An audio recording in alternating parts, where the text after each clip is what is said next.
E aí, pessoal, tudo bem? Na aula de hoje nós veremos a morfologia externa dos vegetais. E a aula, na verdade, não é muito complicada, ela é bem simples, vocês vão ver como muitas vezes a gente pensa que um órgão é outro e o outro é um, e aí a gente acaba confundindo as coisas, e fica aquela história, mas muito bem. Quais são os órgãos dos vegetais que nós veremos? Todos. A começar pelo que estão debaixo da terra, a raiz. Depois nós veremos o caule, nós veremos a folha, nós veremos a flor, nós veremos o fruto e também veremos a semente. Então, esses são os órgãos de uma planta. Mas a rigor, de verdade mesmo, a planta só tem 3 órgãos. A raiz, o caule e a folha. A flor, o fruto e a semente são modificações foliares. Então, a flor é modificação de folha para reprodução. O fruto é o desenvolvimento de uma modificação de folha, que é a flor. E a semente é o resultado da fecundação, que está dentro do fruto e que vai dar origem, então, ao que nós comemos, ao que nós chamamos popularmente de fruto. Então, vocês percebam que depois da folha, tudo é desenvolvimento ou modificação. Então, a rigor, nós temos 3 órgãos: raiz, caule e folha. Mas nós hoje veremos em detalhes todos eles. A começar, então, pela raiz. Vamos dar uma olhadinha, então, em raiz, e para isso nós vamos dar uma olhada no conceito de raiz. Vamos dar uma olhadinha no nosso texto, então. Raiz, porção do eixo das plantas superiores que cresce para baixo, em geral dentro do solo, e cuja função fundamental é fixar o organismo vegetal e retirar do substrato os nutrientes e a água necessários à vida da planta. Há raízes aquáticas e aéreas, razão porque a raiz se caracteriza melhor pela estrutura. Dicionário Aurélio. Como vocês podem ver, a raiz, então, ela está geralmente abaixo do nível do solo, no subsolo. No caso das plantas aquáticas, abaixo do nível da água, da lâmina da água. E a função que a raiz exerce são basicamente 3. Fixação, absorção de nutrientes e também uma função de reserva. Em várias espécies vegetais, a raiz acaba por acumular a substância de reserva dos vegetais, que vocês sabem que é o amido. O acúmulo de amido em várias raízes, como por exemplo na batata doce, faz com que ela ganhe em volume. Então, como que nós distinguimos os tipos de raízes existentes nos vegetais? São basicamente 2 tipos de raiz. A primeira raiz é a raiz do tipo pivotante ou axial. E o segundo tipo de raiz, a raiz do tipo cabeleira ou fasciculada. Então você está vendo no seu vídeo a comparação entre os 2 tipos de raiz que eu acabei de falar. Nós temos a raiz com um eixo principal, que a gente chama de axial, e essa raiz do lado, que não tem um eixo principal, que é toda espalhada, que tem várias ramificações, que nós chamamos de raiz fasciculada ou cabeleira. Mas todas as raízes têm estruturas comuns, né, que auxiliam ela não só na fixação, mas também no seu crescimento, na absorção dos nutrientes do solo, enfim. Quais são as partes de uma raiz? De cima para baixo, ou seja, do nível do solo para a profundidade, nós temos o colo. O colo, gente, é a zona de transição entre o caule e a raiz. Um pouco mais abaixo do colo, nós temos a zona suberificada. É uma zona bem resistente, tá? E aonde algumas espécies vegetais acumulam grandes quantidades de reserva. Logo abaixo, nós temos a zona pilífera. Gente, nessa zona pilífera existem a presença de pelos, modificações epidérmicas, tá? Que aumentam a superfície de contato da raiz com o solo, aumentando dessa forma também a eficiência da absorção dos nutrientes do solo para a planta. Então, é nessa zona pilífera onde se concentra a maior parte da absorção da água e dos sais minerais necessárias para o desenvolvimento desse vegetal. Logo abaixo nós temos a zona de crescimento. Nessa zona de crescimento nós encontramos os meristemas. Os meristemas são tecidos de intensa multiplicação celular e que promovem o crescimento desse vegetal. No caso da raiz, esse crescimento se dá de forma positiva, ou seja, a favor da gravidade. Não de forma negativa, contra a gravidade. A gravidade, vocês sabem, é de cima para baixo. Então, o crescimento da raiz acompanha a força gravitacional. Vai para baixo, logo, é um geotropismo positivo. E por último, a zona da coifa, que protege essa zona meristemática, né, e protege com isso o desenvolvimento da raiz. Vocês percebem que a zona da raiz com o solo é uma zona de bastante atrito. Então, esse atrito faz com que exista um constante desgaste dessas células da raiz e que precisam, por isso, ter uma proteção. A coifa é essa estrutura que protege, né, a zona meristemática desse atrito. As raízes possuem vários tipos de adaptações. Nós temos raízes que formam tubérculos, nós temos raízes que formam austórios, nós temos raízes que formam estruturas aquáticas, né, de plantas aquáticas, e nós temos raízes chamadas de pneumatóforos. Só para citar um exemplo para vocês não ficarem perdidos, né? Um tubérculo é uma raiz cheia de reserva. O exemplo clássico é o exemplo da batata doce, ou ainda o exemplo da nossa amiga cenoura, uma raiz tuberosa, uma raiz que forma um tubérculo. Um exemplo de raiz austório são daquelas plantas trepadeiras, né? Ou então de plantas como, por exemplo, a erva de pau, que é uma planta parasita. Essa raiz do tipo austório, ela tem a propriedade e a capacidade de penetrar em caules de outras plantas. Então, o que acontece? Essa erva de passarinho, erva de pau, ela é carregada pelos pássaros que, quando defecam, lançam junto das suas fezes essas sementes, que se alojam na superfície, em cima de outras plantas.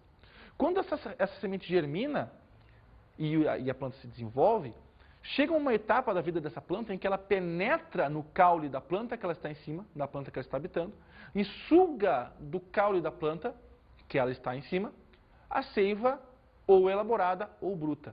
Então, essa raiz com a capacidade de penetração em caules de outros vegetais, que constitui de uma planta parasita, é uma raiz do tipo austório. Ainda nós temos, então, as raízes de plantas aquáticas, como, por exemplo, as raízes das plantas chamadas Vitória régia, ou ainda o água-pé.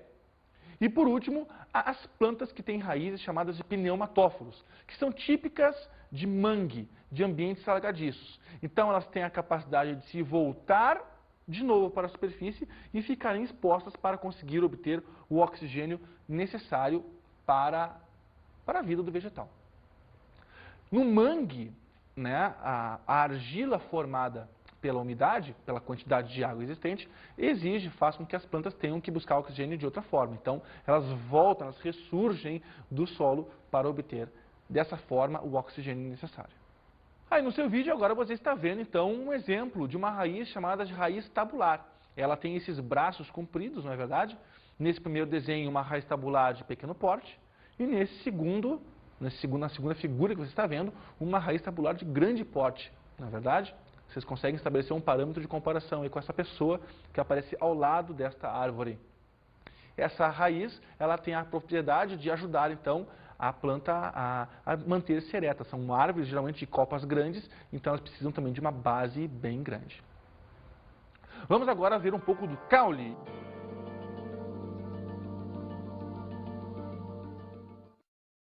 Caule.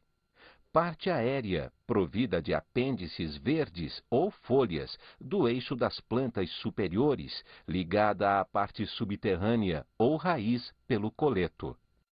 E os caules têm a função básica de condução, sustentação, fotossíntese e reserva. Gente, muitas pessoas estranham a função fotossintética em caules, mas em plantas de menor porte, toda a superfície dela tem que ser polarizada, tem que ser potencializada para fazer a fotossíntese, para ela produzir mais. E existem diversos caules jovens e caules bem tênues e que são recobertos por células fotossintéticas. Portanto, os caules também fazem fotossíntese também, juntamente com as folhas. Além disso, a reserva também existe, como, por exemplo, a batata inglesa, a batatinha. A batatinha é um caule. Logo, o caule também tem uma função bem importante na reserva. Mas afinal, quantos tipos de caule existem na natureza? Existem basicamente 4 tipos de caule. O primeiro caule é do tipo estipe, muito clássico nos coqueiros, nos butiás, nas palmeiras, nos palmiteiros. O segundo tipo é o do tipo colmo, também chamado de nó e entrenó. Nós encontramos nos bambus, na cana-de-açúcar, nas taquaras, enfim, no milho. E existe também o caule do tipo haste. Esse é fino, tênue, frágil, flexível e nós encontramos nas gramíneas. E por último, o caule do tipo tronco, aquele caule que possui uma ramificação, né? E que nós encontramos, por exemplo, na figueira, no abacateiro, na mangueira e nessas árvores de copas grandes. É bom salientar que o caule do tipo tronco é um caule típico de dicotiledôneas. E o caule do tipo haste, colmo e estipe, não. É típico de monocotiledôneas. Algumas adaptações acontecem nos caules para que a planta consiga potencializar um pouco melhor seu rendimento. Caules diferentes, como por exemplo do estolho, que nós encontramos no moranguinho, que são caules que se comunicam com uma planta com outra em cima da superfície. O outro tipo de caule muito comum é o caule do tipo rizoma. Esse é típico de bananeiras e ele é subterrâneo. Outro tipo de caule que nós encontramos é o do tipo bulbo e nós encontramos ele nas cebolas, né? Na cebola, a cebola não é uma raiz, a cebola é um caule do tipo bulbo. Cladódios, espinhos e gavinhas são outros 3 tipos de adaptações super importantes. Os cladódios são encontrados nos cactos e têm uma função super importante na fotossíntese. Percebam que o que aconteceu com o cactus agora? A folha teve que ser suprimida para se transformar em espinho. E agora quem é que cumpre a função da folha? O caule. O caule do tipo cladódio é um caule gordinho e geralmente de forma laminar e com uma superfície maior para cumprir justamente a função da folha que se perdeu, que foi transformada em espinho. Existem espinhos modificações foliares, como por exemplo do cactus, mas também existem espinhos modificações caulinares, como por exemplo na laranjeira. Então, espinhos também são modificações caulinares para fins de proteção. Exemplo, a laranjeira. E por último, a gavinha, que são aqueles tonhonhões, né? Que são aquelas molinhas encontradas, por exemplo, nas videiras, e que servem para a sustentação, que servem para o suporte desses vegetais no seu ambiente. Agora vamos falar sobre as folhas. Folha. Órgão laminar e verde das plantas floríferas ou fanerógamas, que constitui a estrutura assimiladora por excelência e que consta de uma lâmina verde, o limbo, de uma haste ou pecíolo e, por vezes, de uma parte basal alargada, a bainha.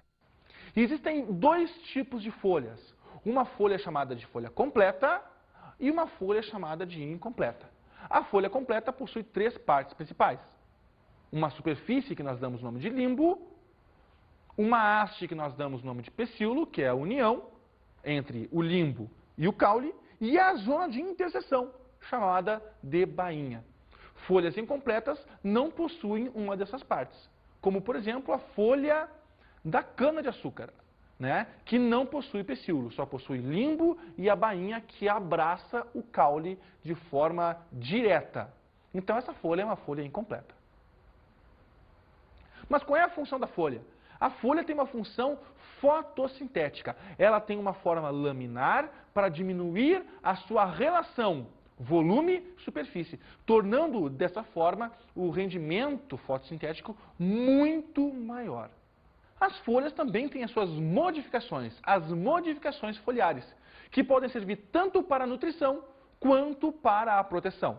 Vamos ver com relação à nutrição. Cotilédones. Cotilédones é modificação de folha. Lá no embrião, nos primeiros estágios de vida, uma planta pode ter um cotilédone sendo monocotiledônea ou 2 cotilédones sendo dicotiledônea.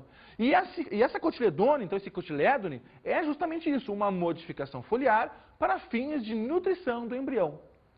Outro tipo de folha modificado para nutrir a planta é o caso das folhas pertencentes às plantas insetívoras, que são completamente modificadas para atrair o inseto e para secretar uma substância grudenta, pegajosa, e que vai deter o inseto para a sua posterior digestão. As plantas insetívoras geralmente são plantas que vivem em ambientes pobres de nitrogênio ou de qualquer outro elemento mineral. E elas suprem essa carência se alimentando de insetos. Para fins de proteção, cabe ressaltar dois tipos, as brácteas e os espinhos. As brácteas nós encontramos envolvendo, por exemplo, o milho, como por exemplo também no tipo espata, daí o copo de leite. E do tipo espinho é a modificação foliar do cactus, onde ele perde a folha para evitar a transpiração, a perda excessiva de água para o ambiente, tendo em vista que eles vivem em ambientes áridos. Então, as folhas se transformam em espinhos para economizar água e também para servir de proteção a este ser. E agora vamos ver então as flores. Flor. Órgão da reprodução sexuada das plantas superiores, fanerógamas. Consta de folhas coloridas, distintas em cálice, externas, e corola, internas, formando em conjunto o perianto de estames, produtores das células masculinas, e de gineceu, gerador das células femininas. Essas estruturas maravilhosamente lindas que enchem os nossos olhos, que enchem os nossos olfatos, que enchem, enfim, todos os sentidos do homem, não é? A função da flor é a reprodução. E agora você está vendo no seu vídeo um esquema de uma flor angiosperma. Então o que nós estamos vendo aqui? Ó? Nós estamos vendo a sépola e a parte vistosa, colorida dela, né? Nós estamos vendo os órgãos sexuais da planta. O pistilo que você vê no seu vídeo à sua esquerda representa o órgão sexual feminino. Então, na pontinha lá de cima nós temos o estigma. Se a gente for fazer um paralelo com um órgão sexual feminino como se fosse uma garrafa, o estigma representaria a boquinha da garrafa. Nós temos o estilete, que nós temos como então o gargalo, né, como o pescoço da garrafa. E nós temos o ovário. O ovário como se fosse então a parte mais gorda, né, a parte inferior da garrafa, que contém o óvulo. Muito bem. Na parte masculina que você vê à direita do seu vídeo, representado por estames, né? Cada estame possui um filete e uma antera. Unindo ainda o filete e a antera, existe uma zoninha chamada de conectivo. Pois muito bem, o grão de pólen é formado dentro da antera, a oosfera é formada dentro do óvulo, e o encontro dessas duas estruturas, pelo processo de polinização, é quem vai fazer que surja do desenvolvimento do ovário o nosso fruto. A diversidade de formas, de cores, de cheiros das flores, ela é enorme. Então, o desenvolvimento do ovário de uma flor fecundada nos dará o fruto.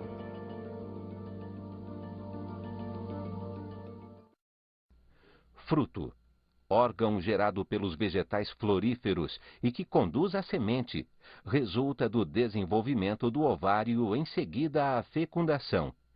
O fruto ele pode ser de dois tipos. Ele pode ser um fruto considerado seco, quando ele não acumula água, sais minerais, frutose, que dá o doce. Ou o fruto pode ser carnoso, quando ele justamente acumula essa grande quantidade de água, frutose, sais minerais, e que serve de alimento, então, para todas as espécies animais. Aqui na mesa nós temos diversos tipos. Olha só, nós temos o quibe como sendo um fruto, nós temos a vagem como sendo um fruto, e aqui dentro vocês percebem que existe a presença da semente. A vagem, no caso, é um fruto considerado fruto seco.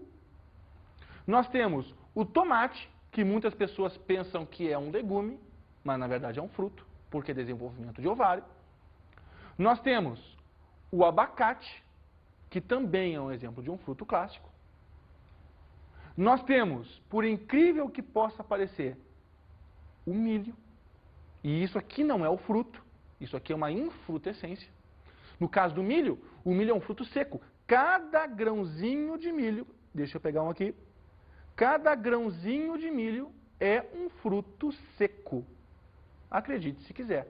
Então as pessoas pensam que é um grão, né? Na verdade é um grão, a gente chama popularmente de grão, mas na verdade cada grão é um fruto. Outro tipo de fruto seco, que vocês vão cair duros agora para trás, é o morango. Ah, Rogério, mas o fruto do morango eu como.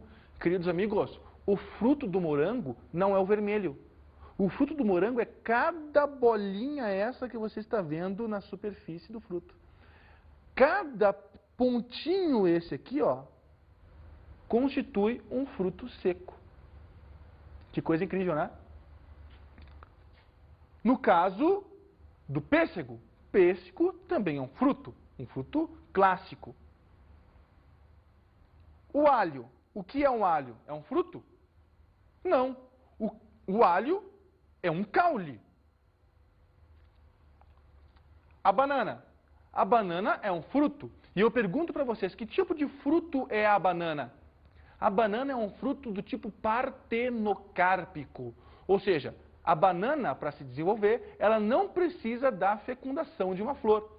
A banana se desenvolve a partir do desencadeamento hormonal, um hormônio chamado auxina. E então ela se desenvolve. Vocês não encontram sementes dentro da banana que vocês consomem nas suas residências. Nós ainda temos a beterraba. Ah, Rogério, a beterraba é doce, ela é fruta. Não! A beterraba, neste caso, é uma pegadinha. Não é fruta, é uma raiz. Nós temos a batata inglesa. O que é a batata inglesa mesmo? Exatamente. A batata inglesa é um caule, diferente da batata doce, que é uma raiz. E nós temos o abacaxi. O abacaxi também não é um fruto. O abacaxi é um pseudofruto, assim como o morango é um pseudofruto, assim como o caju é um pseudofruto. Na verdade, o que nós estamos vendo aqui é uma infrutescência. É o resultado de vários frutos que, tão desenvolvidos que foram, acabaram se fusionando, formando uma estrutura só. Então, na verdade, o abacaxi é a fusão de vários frutos. Buenas! Com isso, eu espero que vocês tenham aprendido um pouco mais a respeito da morfologia vegetal. Mas, para encerrar, falta eu falar um pouco sobre sementes.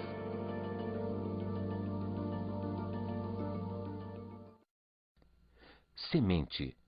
Estrutura dos fanerógamos que conduz o embrião. Provém do óvulo fecundado e está incluída no fruto. Quase sempre é envolvida por um tegumento, a testa. Pode sê-lo ainda por um segundo tegumento, o tegme, ou ser nua, o que é raro. Por dentro dos tegumentos há só o embrião, ou este se acompanha de endosperma. E as sementes são aquelas estruturas que envolvem o embrião. De fora para dentro, nós temos uma estrutura altamente lignificada, chamada de tegumento, que envolve uma estrutura altamente energética, chamada de albúmen, que vai servir de alimento para o embrião. Pois muito bem. Então, agora na aula de hoje, nós podemos revisar raiz, caule, folha, flor, fruto e semente. É claro que tudo o que deveria ser dito aqui, né, de tão vasto, de tão complexo que é o conteúdo, eu não consegui falar. Mas eu acredito que você em casa pode fazer um bom trabalho lendo a sua apostila, lendo o seu livro. Agora vamos para as nossas dicas de estudo.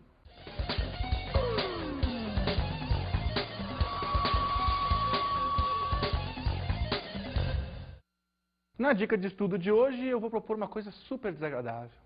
Eu quero que você vá para a feira, para aquela feirinha do seu bairro, ou para o mercado público da sua cidade, ou para o supermercado, e compre a maior variedade de frutas que você puder.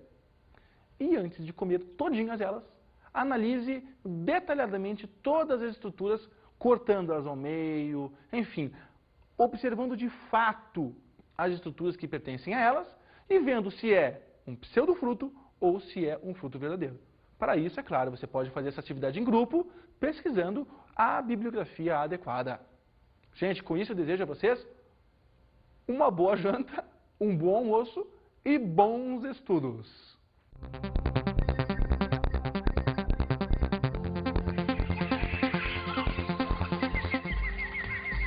Na aula de hoje estudamos a morfologia externa: raiz, caule, folha, flor, fruto e semente.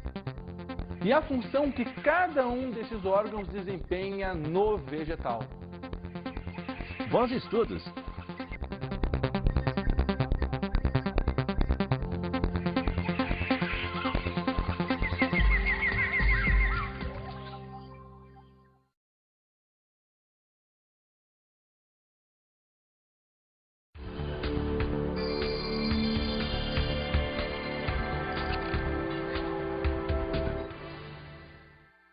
Quando a gente fala de tipo de fruta, tipo de pseudofruto, é claro que essa aula tem tantas subdivisões que no fim a gente não tem tempo para falar de tudo, né?